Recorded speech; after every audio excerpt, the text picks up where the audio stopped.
سال گزر جاتا ہے, قرآن اٹھانے کی توفیق نہیں ملتی. روزانہ بھائی ایک پارہ تلاوت کرنا ہے, آدھا کرنا ہے. تو میں نہیں کہہ رہا کہ ایک ہی دن میں آپ بہت بڑے ولی اللہ بن جاؤ گے اور آپ ڈائری لے کے بیٹھے اور آپ کی میں انقلاب آ گیا اور آپ اگلے دن سے مطالعہ شروع ہو گیا اور صحت ہٹو بچوں, کولیسٹرول لیول ایک دم, پیٹ ویٹ توند الگ, بالکل فٹنس, اور ایسی کمر ایسی پتلی ہو گئی کہ CID والے بھی تلاش کر رہے ہیں تو ان کو کمر نظر نہیں آ رہی. ایک دن میں نہیں ہو جائے گا, لیکن جب اس طرح سے بیٹھنا سیکھو گے نا تو ایک دن, 2 دن, 3-4 دن تو صرف خواری کے علاوہ کچھ بھی حاصل نہیں ہوگا. ڈائری ڈھونڈنے میں ہی ایک دن تو گزر جائے گا, ٹھیک ہے. دوسرا دن پین کہاں گیا اس میں گزرے گا. تیسرا دن وہ پین رگڑ رگڑ کے دیکھنے چل ہی نہیں رہا کم وقت. چوتھے دن جا کے کہیں پین آئے گا. 5ویں دن کوئی جگہ ملے گی. 6ٹھے دن بیگم آپ کو اجازت دے دی کہ چلو اس کمرے میں بیٹھ جاؤ, ٹھیک ہے نا. اور پھر 7ویں دن, یہ 6ٹھے دن بیٹھ جاؤ گے, لیکن آپ سوچو گے یار مفتی صاحب نے کیا کہا تھا, کیا کرنا ہے. 7ویں دن جا کے تھوڑا بہت سمجھ میں آئے گا کہ چلو 2 چھوارے رات کو پانی میں بھگونے ہیں یا انجیر رات کو بھگونے, کم از کم پہلے قبض تو ختم کرو نا بھائی. ہو سکتا ہے قبض سے شروع ہو آپ کی صحت, یار میں تو 6 مہینے سے مجھے تو قضاء حاجت نہیں ہوئی ہے, تو پہلے قبض تو ختم کرو. اس کے لیے سنا ہے, کوئی نیٹ پہ سرچ کرتے ہیں یار, کوئی انجیر سنا ہے. ہو سکتا ہے 1 مہینے کے بعد 2 انجیر آپ کھاؤ رات کو, بس یہ امپروومنٹ ہو, لیکن کچھ تو ہوئی نا. ابے 1 سال 2 سال 3 سال 5 سال میں جا کے تو کچھ انسان کا بچہ بنے گا معذرت کے ساتھ. لیکن جو اسٹائل ہمارا ہے نا ابھی, اس میں 100 سال بھی گزر جائیں گے, اس میں کوئی انسان کا بچہ نہیں بنے گا. جہاں ہو وہیں کے وہیں رہو گے اور مر جاؤ گے تھوڑے دنوں میں. سب مریں گے لیکن کچھ کر کے نہیں, بغیر کیے مر جائیں گے. وہی ہوگا, ایک دن جنازہ اٹھائیں گے, مرحوم بہت اچھے تھے, بس پیٹ تھوڑا مرحوم کا نکل گیا تھا اور موت کی وجہ یہ بنی کہ اس دن تھوڑا سا پراٹھے زیادہ کھا لیے تھے حضرت نے, اور ڈاکٹر نے منع بھی کیا تھا, شوگر تھی, 6 لڈو کھائے تھے میرے سامنے. بس موت تو آنی ایک دن, اللہ تعالیٰ مغفرت فرمائے مرحوم کی. باقی بچوں کا کیا ہوگا, ان کے لیے کچھ بنایا نہیں, بچے تو رول رہے ہیں بیچارے, بد دعائیں دے رہے ہیں ابا کو, ابا پیدا ہی نہ کرتے اچھا تھا, کس حال میں چھوڑ کے گئے ہو, ٹھیک ہے نا. تو کچھ کرنا پڑے گا میرے بھائی. میں نے جو بات جہاں سے شروع کی تھی وہاں ختم کرتا ہوں کہ فطرت سے جب بغاوت کرو گے تو فطرت معاف بولو نہیں کرے گی. فطرت سے مت لڑو, جو نیچر جیسے چلنے کا کہہ رہی نا, تمیز سے نیچر کے ساتھ چلتے رہو. کیا خیال ہے, غلط تو نہیں ہے؟ تو خلاصہ وہی نکلا کہ فطرت سے مت لڑو. کیا خلاصہ نکلا بولو. تو یہ کوتاہی آج بہت سے لوگوں سے ہوتی ہیں. لانگ روٹ پہ جا رہے ہیں, دیکھ ہی نہیں رہے کہ کوئی جو ہے وہ راستے میں پیٹرول پمپ ہوگا کہ نہیں ہوگا, اسپیئر ٹائر کے بغیر چلے جا رہے ہیں. پھٹ گیا تو کوئی بات نہیں, اللہ پہ توکل کر کے جا رہے ہیں, کوئی مسئلہ نہیں. او بھائی, اللہ نے کب کہا ہے کہ میں نے ضمانت لی ہے کہ تمہارے ٹائر کو کچھ نہیں ہوگا. میں آپ کا کافی ٹائم سے سنتا ہوں, کچھ میرے غیر مسلم بھائی پر محنت چل رہی ہے لیکن رشتے کا مسئلہ ہے. الحمدللہ, خود انہوں نے الحمدللہ لکھا ہوا ہے. میں نالائق کے ذریعے اسلام لائے, چندے وغیرہ کی ضرورت نہیں. پتہ نہیں کیا کہہ رہے ہیں یار. بھائی اللہ ان کو اسلام کی توفیق دے, بہت بڑی نیکی ہے کسی غیر مسلم کو اسلام کی دعوت دینا. مسلمان ہو جائے گا تو شادی بھی ہو جائے گی انشاءاللہ. مسلمان ہو کے تو شادیوں کا 4 شادیوں کا چانس ہو جاتا ہے اس کے لیے.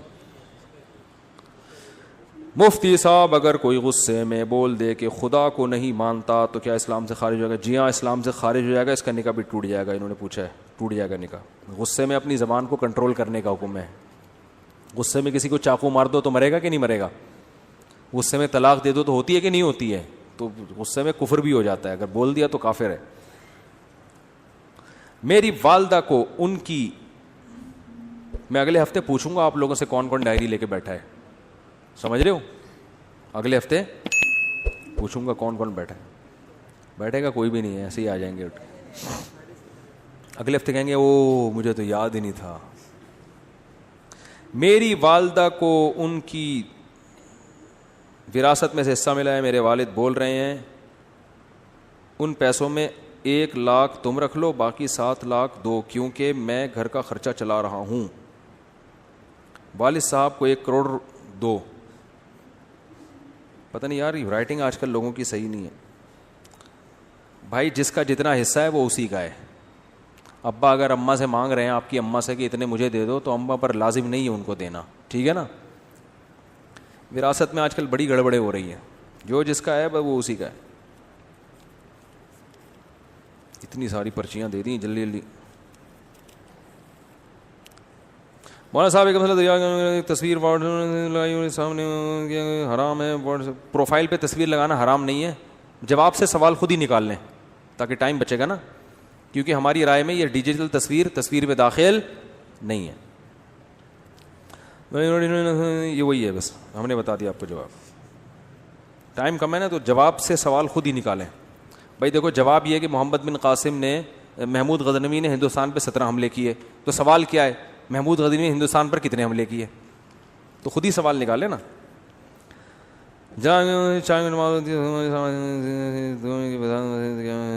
نئی مسجد میں دوسری جماعت ہماری رائے میں ٹھیک نہیں ہے. کمپنی میں نماز پڑھنا جائز ہے؟ ہاں کمپنی میں پڑھ سکتے ہیں.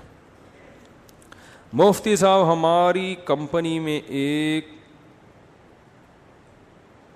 ابے بھائی یہ فرقہ وارانہ سوال نہ پوچھا کرو یار. آج کل ایک مسئلہ بہت کوشش کر رہے ہیں وہ یہ کہ داڑھی رکھنے والے کو لوگ مولوی سمجھتے ہیں, اور لوگ اس کے خلاف ایک بیان ریکارڈ, آپ اس کے خلاف ایک بیان ریکارڈ کروائیں کہ ہر داڑھی والا مولوی نہیں ہوتا, اور ان میں مثالوں کے ساتھ فرق واضح فرمائیں. یہ کوئی معاشرتی علوم کا پرچہ لگ رہا ہے مجھے. کہہ رہے ہیں ان میں مثالوں کے ساتھ فرق واضح فرمائیں. ہوتا ہے نا 3 سوال ہیں اور ایک کی ایک ایک مثال لکھنی ہے. ایک مثال کے 5 نمبر ہیں اور سوال کے جواب کے 20 نمبر ہیں. یہ کہہ رہے ہیں کہ بھائی آج کل جب داڑھی رکھ لو تو لوگ کیا تانا دیتے ہیں کہ یہ مولوی بن گیا ہے. ان کو بتائیں, یہ مجھے کہہ رہے ہیں کہ ان کو بتائیں کہ ہر داڑھی والا مولوی نہیں ہوتا. میں آپ سے کہہ رہا ہوں کہ آپ یہ مولوی کے لفظ سے اتنا چڑ کیوں رہے ہو کہ آپ کو کوئی مولوی کہہ دے تو آپ کو غصہ آ جائے. بولے اللہ کا شکر ہے یار, ہم تو فری پھوکٹ میں ہم کو مولانا کہہ دیا آپ نے یار, حالانکہ ہم تو پڑھے لکھے بھی نہیں ہیں. دیکھو جس چیز کے برحق ہونے کا یقین ہو نا, اس پہ کبھی احساس کمتری کا شکار نہ ہو. میں اپنی بات آپ کو بتاؤں, مجھے مولوی پن سے اتنی اللہ معاف فرمائے احساس کمتری اور نفرت سی تھی, جو غلط تھا, کہ ہمارے اسکول میں 14 اگست پہ ایک پروگرام ہوا 5ویں کلاس میں. تو اس میں وہ پروگرام ہوتے ہیں نا, تو اس میں کسی کو فوجی بنایا, کسی کو کسان بنایا, کسی کو تاجر بنایا, وہ ملی نغمہ پیش ہوتا ہے. تو مجھے مولوی بنا دیا. میں نے کہا میں نہیں بنوں گا, کرتا شلوار اور ٹوپی. میں نے کہا نہیں میں نہیں بنوں گا, وہ میں نہیں بنا. لیکن پھر ایسا بنا کہ سچی مچی کا مولوی, سچی مچی کا مطلب جس کو لوگ مولوی کہتے ہیں, ایسا مولانا بن گیا. تو اس لیے کہ جب ہم نے ارادہ کیا, ہم نے کہا کشتیاں جلا دو یار, اب مولوی ٹھیک ہے جاؤ. تو کوئی شرمندگی والی بات. ہمارے حضرت مفتی رشید احمد صاحب کے پاس ایک اس میں PIA میں ایک بہت بڑے آفیسر اذان دیا کرتے تھے. حضرت کے پاس جب آتے نا تو وہ اذان وہی دیتے تھے. تو وہ PIA میں بہت بڑا عہدہ تھا. تو جب کوئی ان سے پوچھتا نا کہ آپ کیا ہیں, تو وہ یہ نہیں کہتے تھے میں PIA میں آفیسر ہوں, وہ کہتے تھے میں دارالافتاء والارشاد کی مسجد میں مؤذن ہوں. وہ کہتے تھے یار جس چیز پہ قیامت کے دن فخر کر سکتا ہوں نا, وہی چیز ابھی دنیا میں بھی بتاؤ. قیامت کے دن اللہ پوچھے گا کیا تھے, تو میں کہوں گا اللہ میں اذان دیا کرتا تھا, میں کیا تھا, مؤذن تھا. تو اب دنیا میں بھی اسی پہ.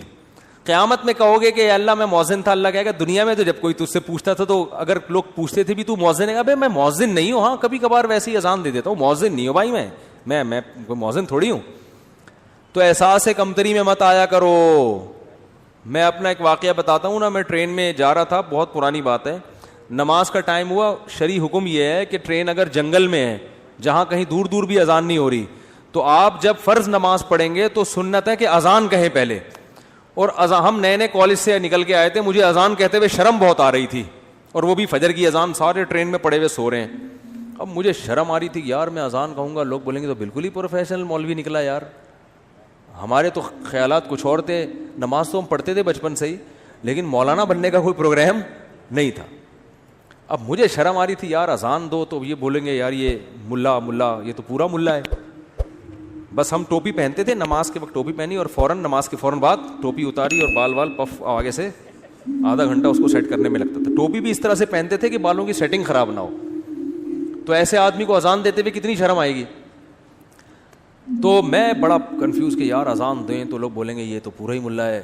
پھر میں نے کہا یار دیکھو, اللہ کا حکم ہے کہ نماز پڑھو, یہ کمبختوں کو سوتے ہوئے شرم نہیں آ رہی ہے. سارے کلمہ گو مسلمان ہیں, یا تو کوئی عیسائی یہودی ہندو ہوتے, سب کلمہ پڑھنے والے مسلمان ہیں. سب کو پتہ ہے اسلام میں کتنی نمازیں فرض ہیں, 5 نمازیں. سفر میں بھی نماز معاف نہیں ہے. شرم تو ان کمبختوں کو آنی چاہیے جو پڑے ہوئے سو رہے ہیں. ہمیں تو فخر ہونا چاہیے تو شرم تو پھر بھی آ رہی تھی, لیکن میں نے کہا ایسی کی تیسی جاؤ. تو میں کھڑے ہو کر میں نے تسلی سے اذان کہی. وہ اذان مجھے لگتا ہے کہ وہ والی اذان, اس کے بعد بہت دفعہ اذانیں تھیں, لیکن وہ اذان شاید اللہ کے ترازو میں شاید وہ بہت وزنی ہو, کیونکہ وہ کہتے ہوئے مجھے کیا محسوس ہو رہی تھی, شرم. تو میں نے کہا نہیں, اب نہیں شرمائیں گے. شرم کن کم بختوں کو آنی چاہیے. میں نے کہا اب کوئی رضائی سے جھانکے گا بھی نہیں, یوں کر کے میں بولوں گا وہ شرم نہیں آتی تجھے. تو کانفیڈنس پیدا کرو, جو چیز برحق ہے نا, ٹھیک ہے آپ مولوی نہیں ہو, لیکن اگر کوئی کہہ دے مولوی تو بولے ہاں ہے. ہمارے ایک دوست تھے, دیکھو ہم نے ساری وہ بچپن میں جو ہے نا دوستیاں یاریاں بنٹے کنچے سب کھیل کود ہم نے کیے ہیں. تو ہمارے ایک دوست تھے, ہم جب دوستوں کی گیدرنگ ہوتی تھی نا, تو آپ کو پتا ہے دوستوں میں چھیڑ چھاڑی بہت ہوتی ہے آج کراچی کے لڑکوں میں خاص, لاہور میں تو خود بہت ہی زیادہ ہی ہے, جگت بازیاں کراچی میں بھی ہیں لیکن لاہور کا مقابلہ نہیں کر سکتے ہم لوگ. تو وہ کیا ہوتا تھا, ایک دوسرے کو تنگ کرنا, نا ابے تو یہ, ابے تو یہ, اس طرح کی چیزیں ہوتی تھیں. تو ہمارا ایک دوست تھا نا, اس کو جب کوئی مذاق اڑاتا نا, وہ کہتا ہاں بالکل ایسے ہی ہے. اس کو ہم کہتے تھے ابے تیرا تو دماغ ہی نہیں کہہ رہا, میں تو بالکل ہی پاگل ہوں, تمہیں کس نے کہا میرا دماغ ہے. تو وہ اتنا زیادہ کہ وہ اگلا ہی شرمندہ ہو جاتا تھا. بھائی اگلے کو تکلیف ہی نہیں ہو رہی چھیڑنے سے, ٹھیک ہے نا, وہ چھیڑ ہی نہیں رہا. کوئی اس کو کہتا تھا موٹا, کہتا اور کیا, میں تو گینڈا ہوں, تجھے کس نے کہا میں تو گینڈا ہوں. تو وہ نا یہ الٹا یہی الفاظ دہرانا شروع کر دیتا تھا. اس کا نتیجہ نکلتا کہ پھر کوئی اس کو چھیڑتا تھا ہی نہیں, یہ چھیڑ ہی نہیں رہا. اور کچھ